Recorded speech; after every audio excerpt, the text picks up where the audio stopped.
नमस्कार बच्चों, एक बार फिर से स्वागत है आप सभी का आपके अपने YouTube channel O2 and digital education पे। मैं विशाल भाटी लेके आया हूँ क्लास 9th की साइंस और चैप्टर नंबर 5, जिसमें टॉपिक हम आज क्लियर करने जा रहे हैं प्रोकैरियोटिक सेल्स। आइए स्टार्ट करते हैं प्रोकैरियोटिक सेल्स। ठीक है, प्रोकैरियोटिक सेल्स की अगर मैं बात करूँ, ठीक है, तो उनकी जो स्ट्रक्चर्स होती हैं वो नॉर्मल सेल जो हमारी ह्यूमंस की सेल होती है या फिर जो प्लांट्स की सेल होती है उससे बहुत ज़्यादा डिफरेंट होती हैं। कुछ ही ऐसी स्ट्रक्चर्स होती है जो कॉमन होती है किसी भी प्रोकैरियोटिक या यूकैरियोटिक। ठीक है, मेरे सामने जो डायग्राम है ये एक बैक्टीरिया का डायग्राम है, इसका बैक्टीरिया का। ठीक है, एक बैक्टीरियल सेल है जिसमें अलग अलग पार्ट्स मुझको दिखाई दे रहे हैं। ठीक है, सबसे पहले मैं स्टार्ट करूंगा आउटर मोस्ट लेयर की। ठीक है, और आउटर मोस्ट लेयर कौन सी है हमारे पास? Plasma membrane. ठीक है, कोई भी बैक्टीरियल सेल है तो जो आउटर मोस्ट लेयर है, जो उसकी कवरिंग है, उसको हम क्या बोलते हैं? प्लाज्मा मेम्ब्रेन बोलते हैं। उसके बाद आती है हमारे पास सेल वॉल। ठीक है, अब सेल वॉल जो होती है प्रोकैरियोटिक सेल हर बैक्टीरिया के पास नहीं होती, कुछ ही ऐसे बैक्टीरिया होते हैं जिनके पास फिर जो सेल वॉल होती है वो प्रेजेंट होती है। ठीक है, इसके बाद आते हैं अब इनसाइड जो मुझे दिख रहा है, ये पर्टिकुलर रीजन जो दिख रहा है मुझे, ये वाला, ये। ठीक है, तो इस रीजन को मैं नाम देता हूं साइटोप्लाज्म। क्या नाम देता हूं उसको? साइटोप्लाज्म। इस साइटोप्लाज्म में क्या क्या चीजें अवेलेबल है, जिसको मैं कंक्लूड करके क्या बोल रहा हूं? साइटोप्लाज्म। इसमें एक तो न्यूक्लियोइड, ठीक है, न्यूक्लियोइड अवेलेबल है जो जेनेटिक इंफॉर्मेशन कैरी करता है किसी भी बैक्टीरियल सेल की। उसके बाद इस साइटोप्लाज्म में क्या है? राइबोसोम्स। राइबोसोम्स का काम क्या होता है? राइबोसोम्स फॉर्म करते हैं हमारे प्रोटीन्स को। क्लियर? दूसरा आ गया मेरे पास राइबोसोम्स। ठीक है, इसके बाद आते हैं कुछ स्ट्रक्चर्स और होती है हमारे पास जिनको हम बोलते हैं प्लाज्मिड। ठीक है, प्लाज्मिड क्या है? एक तरीके से कुछ जेनेटिक इंफॉर्मेशन क्या है, एक सर्कुलर या कॉइल लूप में आ जाती है और एक डिफरेंट स्ट्रक्चर फॉर्म कर देती है न्यूक्लियोइड से अलग, तो उसी को हम क्या बोलते हैं? प्लास्टिड्स बोलते हैं। और ये हेल्प करता है हमारे कॉन्जुगेशन के टाइम पे। ठीक है, कुछ अगर मैं आउटर स्ट्रक्चर्स को देखूं तो मूवमेंट के लिए जो भी ये बैक्टीरिया सेल लोकोमोशन करती है उसके लिए एक सेल प्रेजेंट, एक स्ट्रक्चर प्रेजेंट है जिसको हम बोलते हैं फ्लैजेला। तो फ्लैजेला की जो गिनती होती है वो नॉर्मली 1 to 2 या फिर 3 इतनी ही स्ट्रक्चर्स हमको दिखाई देंगी इसमें। ठीक है, फिर एक इससे फ्लैजेला से अलग एक स्ट्रक्चर मुझको दिखाई देती है जिसे बोलता हूं मैं पिलाई। ठीक है, अगर मैं पिलाई की बात करूं तो इसमें क्या है? मल्टीपल इन नंबर, बहुत सारे होते हैं, 100, 200, 400, 500 कितने भी ये हो सकते हैं। ठीक है, तो ये क्या है? किसी भी सेल को किसी भी होस्ट सेल या फिर होस्ट से अटैच करने में हेल्प करता है। ये सारे जो स्ट्रक्चर्स हमें हेल लाइक प्रोजेक्शंस हमको दिख रहे हैं। ठीक है, फ्लैजेला का क्या काम करता है? फ्लैजेला करता है मूवमेंट या फिर डायरेक्शन चेंज, किसकी? बैक्टीरियल सेल की। ठीक है, आगे चलते हैं। अब इनके कुछ पार्ट्स को डिफाइन करेंगे कि क्या होते हैं, क्या फंक्शन ये परफॉर्म करते हैं। पहला हमारे पास आता है प्लाज्मा मेम्ब्रेन। ठीक है, तो प्लाज्मा मेम्ब्रेन मैंने देखा था कि जो आउटर मोस्ट लेयर होती है किसी भी बैक्टीरियल सेल की, किसी भी यूकैरियोटिक सेल की, ठीक है, तो उस लेयर को मैं क्या बोलता हूँ? प्लाज्मा मेम्ब्रेन बोलता हूँ। ठीक है, फिर इसकी बात आती है कि ये काम क्या करती है? It is selective permeable membrane.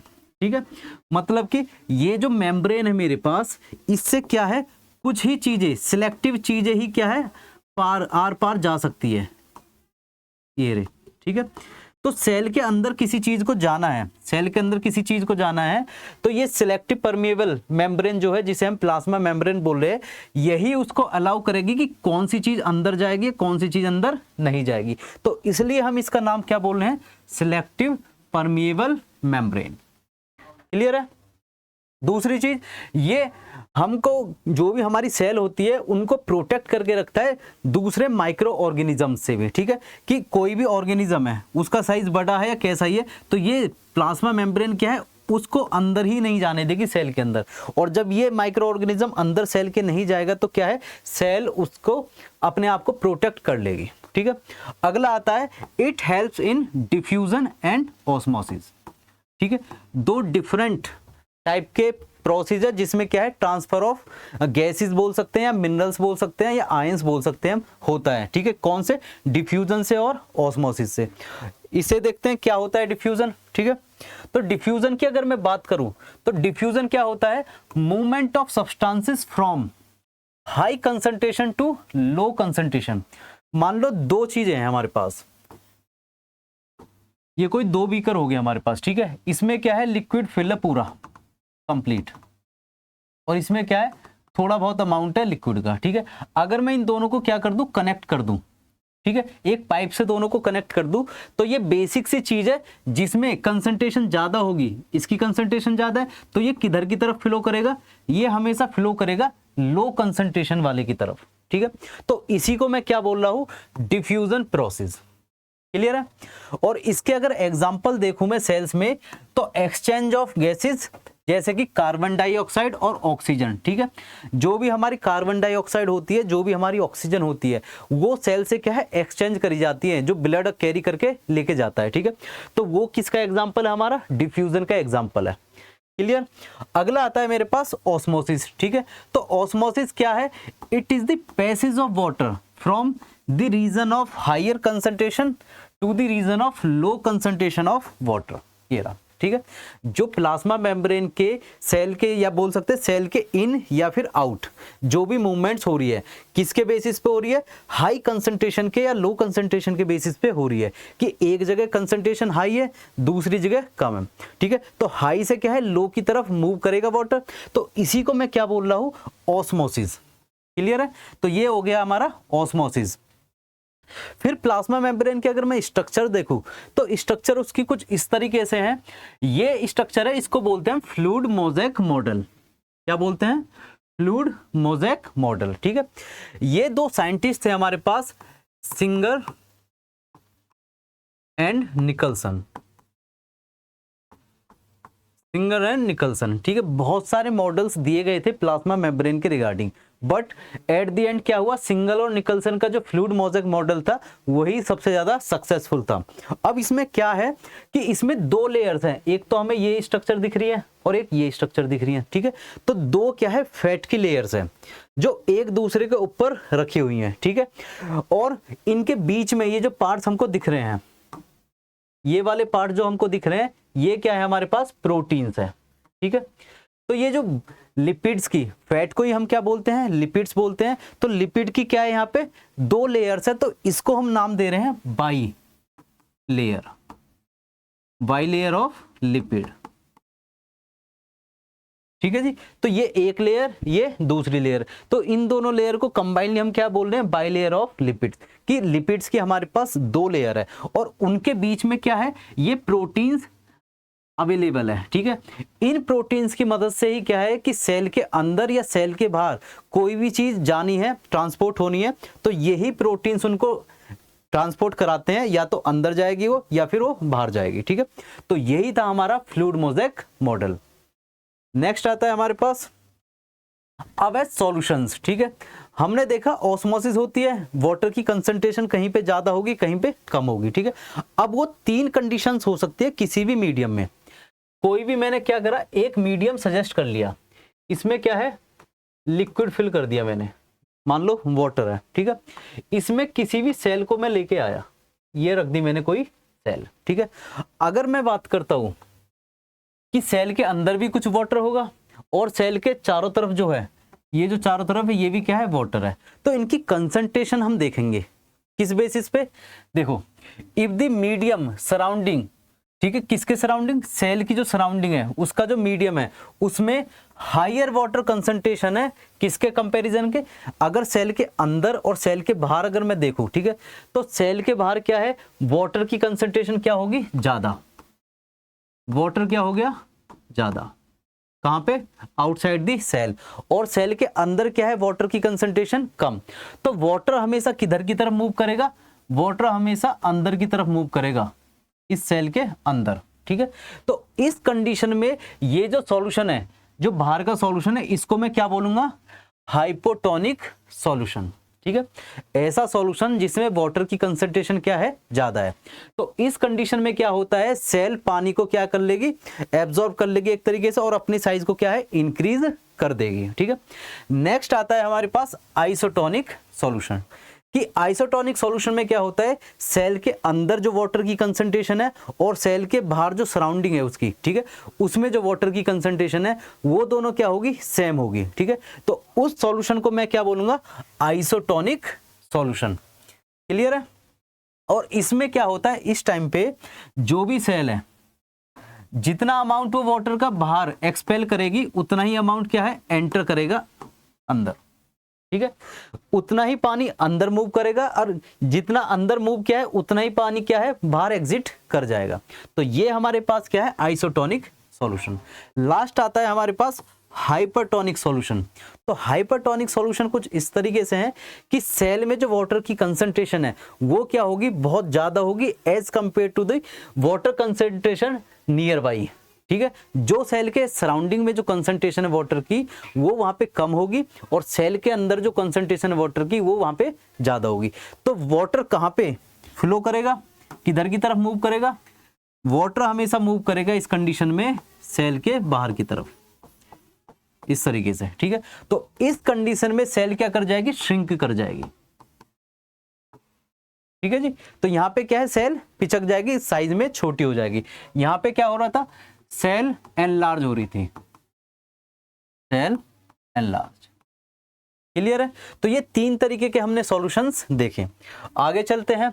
अब देखिए जो प्रोसेस होता है ना सेल ड्रिंकिंग का, ठीक है, सेल किसी भी चीज को एंगल्फ कर रही है, ठीक है, तो उसी को हम क्या बोलते हैं, एंडो ऑस्मोसिस। कोई भी एक सेल हम अज्यूम करेंगे, ये मान लो एक सेल है, ठीक है, कोई भी सब्सटेंस है, ये सब्सटेंस है, ये क्या है, सेल के अंदर जा रहा है, तो इसी प्रोसेस को हम क्या नाम देंगे, एंडो ऑस्मोसिस, ठीक है, entry of substance within the cell, ठीक है। अगर मैं बात करता हूं कि कोई भी अंदर का सब्सटेंस क्या है, एग्जिट कर रहा है सेल के बाहर की तरफ जा रहा है, तो इस प्रोसेस को बोलेंगे एक्स ऑस्मोसिस, ठीक है जी। क्या बोलेंगे इसको, एक्स ऑस्मोसिस, कि ये क्या कर रहा है, एग्जिट कर रहा है। ये आ गया एग्जिट, ये वाली कंडीशन, और ये आ गया इन, एंडो, ठीक है, एंट्री वाली कंडीशन। आगे आता है this cell engulfs food is called endocytosis. जो प्रोसेस होता है सेल जब फूड को एंगल्फ करती है तो उस कंडीशन में उसको हम क्या नाम देते हैं, एंडोसाइटोसिस। और जब सेल क्या है, इजेक्ट कर देती है सॉलिड मटेरियल को, तो उस कंडीशन में हम क्या नाम देते हैं, एक्सोसाइटोसिस। क्लियर है। एग्जाम्पल भी हमारे पास दे रखा है, किसका, अमीबा का। तो अमीबा क्या होती है, एक तरीके से यूनिसेलुलर सेल होती है, ठीक है, ऐसा ऑर्गेनिज्म जो कि सिर्फ एक ही सेल से बना हुआ है। तो उस कंडीशन में मैं क्या देखूंगा कि वो कोई भी फूड पार्टिकल को ट्रैप करके क्या है, एंगल्फ कर लेगा, तो उस प्रोसेस को मैं नाम दे दूंगा एंडोसाइटोसिस। फिर वो डाइजेशन वगैरह प्रोसेस करके जो भी वेस्ट मटेरियल है उसको क्या करेगा, बॉडी से आउट करेगा, तो उसको मैं नाम दे दूंगा एक्सोसाइटोसिस। क्लियर है। नेक्स्ट चलते हैं। अब है नेक्स्ट लेयर से प्लाज्मा मेम्ब्रेन के बाद अब आती है हमारे पास सेल वॉल, ठीक है। तो सेल वॉल की अगर मैं बात करूं तो ये क्या है, rigid outer covering composed of cellulose, ठीक है। किस चीज से बनी होती है, सेलुलोज से बनी होती है, और ये भी क्या है, आउटर कवरिंग होती है।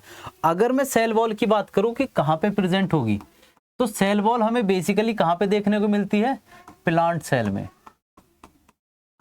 ठीक है, और एनिमल सेल में ये नहीं होती, एनिमल सेल में ये नहीं होती, सिर्फ कहां पे मिलेगी, प्लांट सेल में मिलेगी।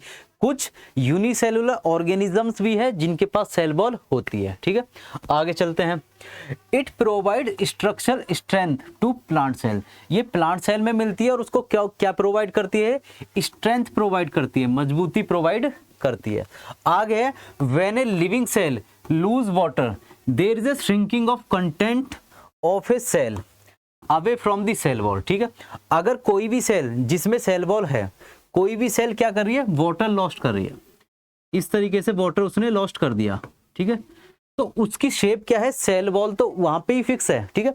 उसकी जो इनर जो भी ऑर्गेनेल्स है वो क्या करेंगे, अपनी साइज को छोटा कर लेंगे इस तरीके से, ठीक है जी। तो ये हो गया इसका साइज छोटा, ऐसे इस तरीके।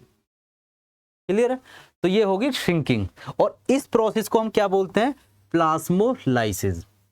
जब कोई भी सेल अपने अंदर से एक्सेस वाटर को रिमूव कर देती है और श्रिंकिंग कर लेती है, तो इसी को हम क्या नाम देते हैं, प्लाज्मोलाइसिस नाम देते हैं। आगे है हमारे पास this cell wall permit this cells of plants fungi and bacteria to withstand very dilute external media without bursting. ठीक है, तो किसी भी प्लांट की बात करें या किसी भी फंजाई या बैक्टीरिया की अगर बात करें, ठीक है, तो कैसी भी कंडीशन हो सकती है, या तो एसिडिक होगी या बहुत ज़्यादा अनफेवरेबल कंडीशन जिसको हम बोल सकते हैं, उसमें भी इस सेल को प्रोटेक्ट करने का काम क्या करती है, सेल वॉल करती है। क्लियर है, आगे चलते हैं। अब नेक्स्ट पार्ट हमारे पास आता है न्यूक्लियस। ठीक है, तो न्यूक्लियस जो पार्ट है वो बेसिकली कहाँ पे डिफाइंड होता है, हमारे पास यूकैरियोटिक के पास डिफाइंड होता है। यूकैरियोटिक सेल्स, जो यूकैरियोटिक सेल्स होती है उनके पास वेल डिफाइंड न्यूक्लियस होता है, और जो प्रोकैरियोटिक सेल होती है तो उसमें हम ये अंदाजा नहीं लगा सकते कि कौन सा रीजन क्या है, न्यूक्लियस है, क्योंकि जो बाउंड्री होती है न्यूक्लियस की वो एब्सेंट होती है हमारे प्रोकैरियोटिक सेल में। ठीक है, अब आते हैं इस पे, it is a dark coloured. ठीक है, कैसा होगा, डार्क होगा। किसी भी एक सेल के अंदर एक डार्क स्ट्रक्चर दिखेगी तो उसी को क्या बोलेंगे हम, न्यूक्लियस। ठीक है, स्फेरिकल और ओवल, या तो इसकी शेप कैसी होगी, गोल बिल्कुल स्फेरिकल, या फिर थोड़ी सी इलोंगेटेड जिसको हम बोलेंगे oval. Dot like structure near the centre of a cell called nucleus. ठीक है, कहां पे मिलेगा, लगभग सेल के सेंटर के आसपास मिलेगा ये हमको। ठीक है, और इसी को क्या नाम देते हैं हम, न्यूक्लियस नाम देते हैं। It play central role in cellular activities और रिप्रोडक्शन। जो भी हमारी सेलुलर एक्टिविटीज होती हैं, सेल के अंदर जो भी एक्टिविटीज होती है, या फिर जो भी रिप्रोडक्शन मतलब मल्टीप्लिकेशन ऑफ सेल्स होता है, ठीक है, उनमें न्यूक्लियस का बहुत इंपॉर्टेंट रोल होता है। क्यों, क्योंकि न्यूक्लियस क्या कंटेन करता है, न्यूक्लियस कंटेन करता है genetic information. Genetic information, genetic information. Clear है, आगे chromatin material gets organise into chromosome. जो भी जेनेटिक, जिसको हम बोल रहे हैं क्रोमेटिन मटेरियल, जेनेटिक इंफॉर्मेशन जो है, ठीक है, वो क्या है, क्रोमोसोम्स में। क्रोमोसोम्स की स्ट्रक्चर कुछ इस तरीके से होती है हमारे, इस तरीके से। ठीक है, तो ये क्या है, अरेंज हो जाते हैं क्रोमोसोम्स में। ठीक है, अगर मैं ह्यूमंस की बात करूं तो ह्यूमंस के अंदर ऐसे 46 क्रोमोसोम्स होते हैं। कितने क्रोमोसोम, ऐसी 46 स्ट्रक्चर हमें मिलेंगी हमारे किसी भी एक सेल में। ह्यूमंस की मैं बात कर रहा हूं। क्लियर है, आगे चलते हैं। The chromosomes contain information for inheritance of features from parents to the next generation. देखिए, कोई भी नेक्स्ट सेल बनी है, ठीक है, उसमें जो कैरेक्टर्स आने हैं वो किसके आने हैं, पेरेंट्स के आने हैं, और इस कैरेक्टर को ले जाने वाला कौन है, न्यूक्लियस है। ठीक है, न्यूक्लियस के अंदर क्या, क्रोमोसोम्स। तो ये क्या कैरी कर रहे हैं, ये इंफॉर्मेशन कैरी कर रहे हैं हमारे पेरेंट्स की, जो कि फॉरवर्ड होती चली जाएगी नेक्स्ट टू नेक्स्ट जनरेशन तक। ठीक है, और किस फॉर्म में लेके जाते हैं, डीएनए, आरएनए और प्रोटीन की फॉर्म में लेके जाते हैं। ठीक है, डीएनए, आरएनए और प्रोटीन ही एक जेनेटिक इंफॉर्मेशन को कैरी करते हैं, जो हमें इस डायग्राम से क्लियर होंगे। ठीक है, ये है डीएनए, जिसको हम बोलते हैं डीऑक्सी राइबोन्यूक्लिक एसिड। ठीक है, आरएनए की बात करूं तो राइबोन्यूक्लिक एसिड इसको बोलते हैं। इसमें 2 स्ट्रैंड्स है मेरे पास, ये वाले, ये आगे मेरे पास 2 स्ट्रैंड्स। ठीक है, तो ऐसे आरएनए के जैसे 2 स्ट्रैंड को अगर एक साथ में जोड़ लूं तो यही बोला जाता है हमारे पास डीएनए। ठीक है, अगर सिंगल एक स्ट्रैंड की बात कर रहा हूं तो ये मेरे पास क्या है, आरएनए राइबोन्यूक्लिक एसिड। तो यही क्या करते हैं, इनमें क्या है, ये जो मुझे स्ट्रक्चर दिख रही है इनको बोलते हैं बेस। ठीक है, यही इंफॉर्मेशन कैरी करते हैं, एक सीक्वेंस होता है इंफॉर्मेशन का जो ये कैरी करते हैं, और यही इंफॉर्मेशन हमें बताती है कि किस तरीके के किसी भी ऑफ स्प्रिंग में या नए जो भी ऑफ स्प्रिंग आया है, इन्फेंट आया है, उसमें इंफॉर्मेशन होगी पेरेंट के रिगार्डिंग। ठीक है, तो ये हो गया हमारे डीएनए और आरएनए। इसी के साथ हमारा टॉपिक प्रोकैरियोटिक सेल होता है कंप्लीट। मिलते हैं नेक्स्ट वीडियो में और करते हैं कंप्लीट यूकैरियोटिक सेल। तब तक थैंक यू, नमस्कार।